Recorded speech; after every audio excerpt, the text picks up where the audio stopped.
The housing crisis at the moment is causing all sorts of problems and looks continued set to worsen. Rates of home ownership are plummeting, especially amongst the younger generation, and rents are rising fast. Europe's biggest housing festival is taking place today in Manchester. They'll certainly have plenty to discuss.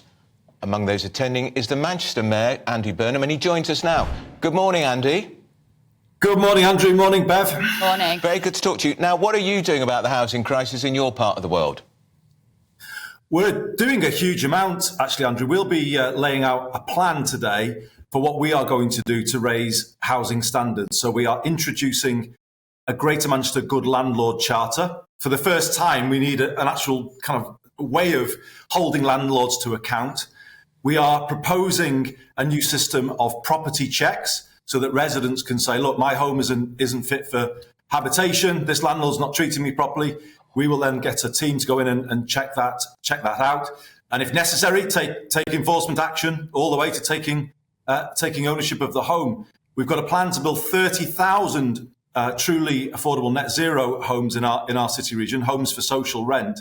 And these are all the actions that we're putting forward. But my big message, Andrew, will be Westminster has to wake up to the full scale of the housing crisis. It's only scratching the surface at the moment. When it puts forward policies, it tends to be about home ownership and that kind of thing around first-time buyers. And important as those things are, they do not solve the housing crisis.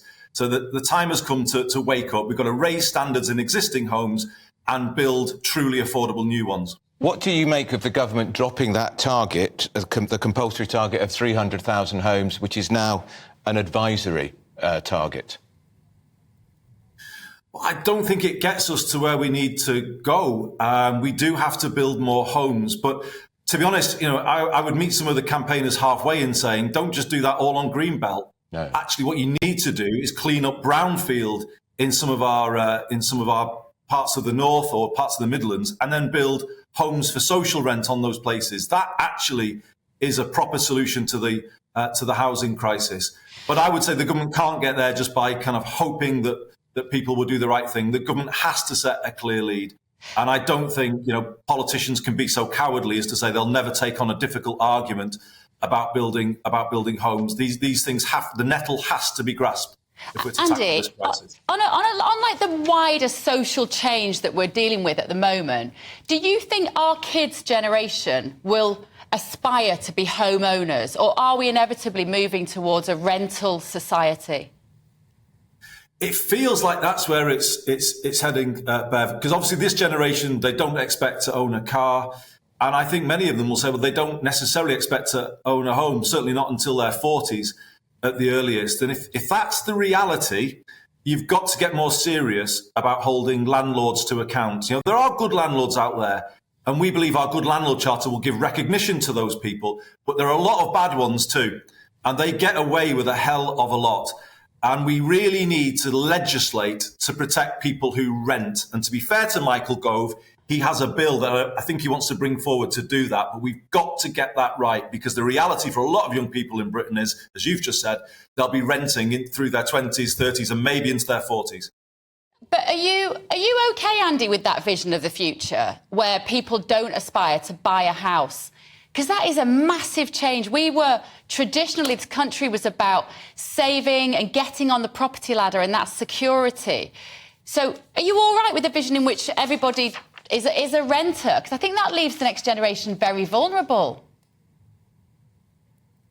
No, I'm not all right with it, Bev. I want to see more people able to own their own home. That's absolutely, as you say, a tradition that we've all grown up in.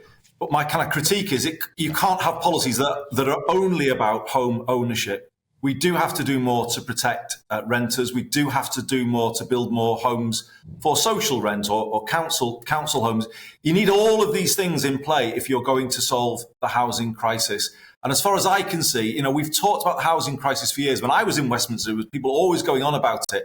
I've never seen a plan come forward actually to tackle it. We're going to put forward a Greater Manchester plan to do precisely that at the housing conference here today. And I just hope Westminster will back us in bringing it forward. Andy, I've seen you on the football pitch. As you know, it's not my favourite sport, football. I don't know what you like on cricket, but there's a big report today, which I'm sure you're aware of, about for equity in cricket, which effectively says English cricket is misogynistic and racist, and the English ladies cricket team, for instance, has never played at Lord's, while Eton and Harrow play there every year. I wasn't actually a bad cricketer, Andrew, to be honest. I was a better cricketer than I was a footballer. I played for Lancashire schoolboys once or twice in my day, and I turned out at Old Trafford once or twice as well. So I love my cricket, actually. And I've always had a feeling that the game needs to get back into state schools. And I think that's one of the big things that's coming out of this report today. It really needs to do that. But in playing cricket in my youth, I definitely encountered some of those attitudes. I remember my dad going to Lancashire County Cricket Club to vote to let women be allowed in the pavilion. We used to have to sit with my mum in the women's pavilion when we used to go and watch in the old days. And in the end, after a few times of trying, that vote actually was carried. And to be fair, the club that I love up here, Lancashire County Cricket Club, has made massive changes. Actually, the club is unrecognisable from what it was when I was growing up. So I think there are signs of progress. But the sport definitely has to take this seriously. I think maybe more at club cricket, Andrew, you get some of these attitudes. And, you know, I just think any sport can't get a report like this and not be kind of shaken to its core, really. It's got to do something. You know, cricket does have some of this discrimination echoing around the sport. And this is a moment absolutely to face up to it and root it out. OK, all right. Andy Burnham. Thanks for joining us, Andy. Look after my hometown. Nice Look after my hometown. It looks like it's in very safe hands, and enjoy your housing festival. It's in good shape, Bev. It's today. in good shape. Good We're doing a lot of good things. Good to talk to you, Andy.